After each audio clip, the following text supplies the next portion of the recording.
Help me hit 7,000 subscribers. Support the video with a like and share your thoughts in the comments. I read everyone. Thank you. I never thought a marriage could shrink without anyone noticing, but ours didn't collapse in a single moment. It faded like a photograph left too long in the sun. My name is Callum, and my wife, Marley, used to be the kind of woman who laughed with her whole body. The kind of woman who reached for my hand without thinking. The kind of woman who made me believe love didn't have to be complicated. But somewhere along the line, we turned into polite roommates. I still remember the evening everything quietly changed shape. It was a Thursday, ordinary, unremarkable, the kind of day you forget unless something unforgettable happens. I walked into the living room holding 2 mugs of tea, the way I had every night for years. She was scrolling on her phone, legs tucked under a blanket, face lit in that cold blue glow that made her look a little farther from me than she really was. "Tea," I said softly. She didn't look up at first. Then she sighed, muted the TV, and took the mug. Not a thank you, just a sigh. I told myself not to take it personally. Maybe she'd had a long day. Maybe she was tired. Maybe anything. I was getting good at inventing explanations that spared me from the truth. We sat beside each other, a safe inch of space between us. The silence felt heavier than it used to. After a few minutes, I reached for her hand. Not in a dramatic, sweeping gesture. Just fingers brushing fingers. The way married people do when they miss each other but don't know how to say it. She pulled her hand away. Not violently, just casually. As if it was a reflex. A quiet sort of ache settled in my chest. "Marley," I said gently, "talk to me. What's going on with us?" She finally turned, her eyes tired in a way I couldn't quite decode. Irritated? Sad? Bored? I wasn't sure. "Callum," she said, "you ask for too much. I can't keep doing this every time you want something." "Something?" I repeated. "You mean affection?" She rolled her eyes. "Intimacy. Closeness. The pressure. It's too much. Pressure." That word hit me harder than it should have. I'd always tried to be careful, patient, understanding, respectful. But in that moment, it felt like everything I'd been doing to show love had been quietly rewritten into something she resented. "What pressure?" I asked quietly. She exhaled through her nose, frustrated. "Look, you keep expecting that every week. Sometimes more. I don't want that. I don't need it. I think once a month is reasonable. That's all you deserve." Her voice wasn't cruel. That almost made it worse. She said it like she was announcing our new electricity bill. Flat, emotionless, decided without me. I sat back, letting the words settle. That's all you deserve. A strange sentence. Cold. Final. Almost rehearsed. But I didn't get angry. Anger would have meant I still believed we were on the same team. Instead, something inside me went still, like a lake freezing smooth. I smiled. Not sarcastic. Not bitter. Just thoughtful. "Once a month," I echoed softly. "Okay." Then I looked her right in the eyes. "But I have a question." She raised a brow, confident, amused in a way people get when they think they've won a quiet argument. "How many times a month does he deserve?" The amusement disappeared instantly. Her smile collapsed. Her eyes widened, not with guilt, but with panic. Real sharp panic. What?" she stammered. "What are you talking about?" I didn't raise my voice. I didn't accuse. I didn't list the late nights, the sudden gym obsession, the new passcode on her phone, or the way she'd been texting someone named Harper B. At midnight like they were rehearsing a secret comedy routine only the two of them got. I didn't say any of that. I just repeated the question gently. "How many times a month does he deserve?" Her throat tightened. I could see it. A pulse flickering too fast at her neck. Her hands trembled just enough to shake the tea in her mug. "Callum," she whispered. "There's no one else. I swear." I tilted my head, not accusingly, but curiously. "Then why does that question scare you?" She looked like she was about to cry or confess, or run. I wasn't sure which, and for the first time in months I felt something surprising. Clarity. Marley didn't answer, not right away. She stared at me the way someone stares at a locked door during a fire, like she wasn't sure whether to break it down or pretend everything was fine until the flames reached her. "I'm not scared," she finally said, but the crack in her voice disagreed. "You're just twisting things." "I didn't twist anything," I replied calmly. "I asked a simple question. If I only deserve once a month, what does he deserve?" Her shoulders sank. "There is no he."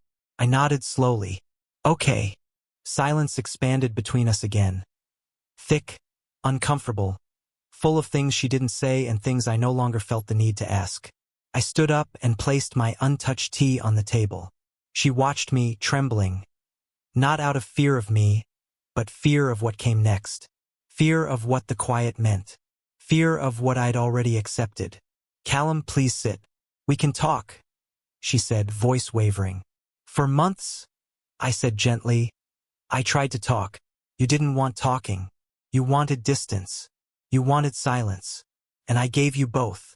But tonight, I want honesty." Her eyes shimmered with something, regret, maybe, or guilt wearing the mask of defensiveness. "You're blowing things out of proportion," she whispered. "Couples go through phases. When did our marriage become a phase?" I asked. That question landed like a stone. She flinched. She looked down at her hands, twisting her wedding ring absently. Funny how people do that. They touch the thing they're quietly letting go of, as if muscle memory might save them from facing the truth. "I didn't mean to make you feel unwanted," she said. I've been exhausted. Work is stressful. I haven't felt myself lately." "Marley," I said, "tired women don't start guarding their phones.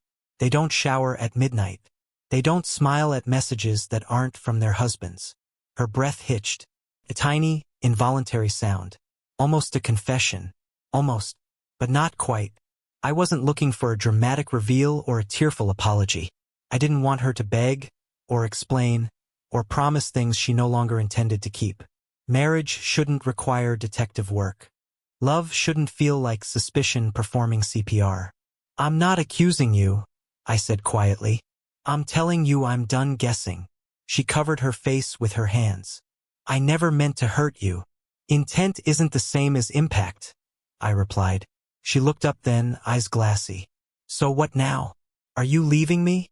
I shook my head. "No, I'm not leaving." She blinked, surprised. "But," I continued, "I am stepping back." "Stepping back?" she echoed, confused. "From chasing you, from asking for scraps of affection, from trying to convince you I deserve more than once a month, from pretending we're okay. I've been fighting alone. I'm tired too, Marley." The words didn't come from anger, they came from acceptance. And acceptance has a way of cutting deeper than rage ever could. Her lip trembled. "So, you don't love me anymore?"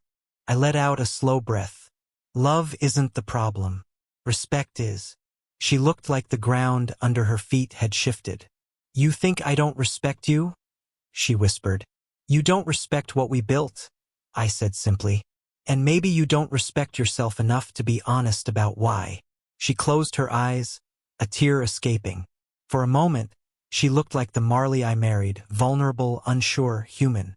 Not distant, not cold, just lost. "Callum," she whispered, "I don't know how we got here."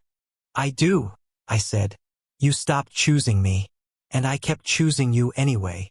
Her tears came faster now, slipping down her cheeks without permission. She wasn't crying because she missed me. She was crying because she finally saw the version of me who didn't beg, the version who didn't cling, the version who wasn't afraid to let her face the mirror she'd avoided. "Please," she said, voice breaking, "just tell me what to do. Tell me how to fix this." I shook my head gently. "You can't fix something by offering the bare minimum and calling it effort." She inhaled sharply, like the truth knocked the wind out of her. "I never thought I was giving the bare minimum." "That's the problem," I said softly. The room settled into a fragile quiet. Not angry quiet, truthful quiet. A quiet that made us both understand something fundamental. This wasn't about intimacy. This wasn't about once a month. This was about the slow erosion of care. I'm going to sleep in the guest room tonight, I said, standing. Not as punishment, just space. Real space. She stood abruptly, panic rising. Callum, don't. Please. I don't want you to go. I met her eyes. I know. But wanting me and choosing me aren't the same. And you haven't chosen me in a long time. She broke down then. Silent tears, shaky breath, hands reaching out but stopping short of touching me. Like she suddenly remembered what reaching required. I walked toward the hallway. She didn't follow.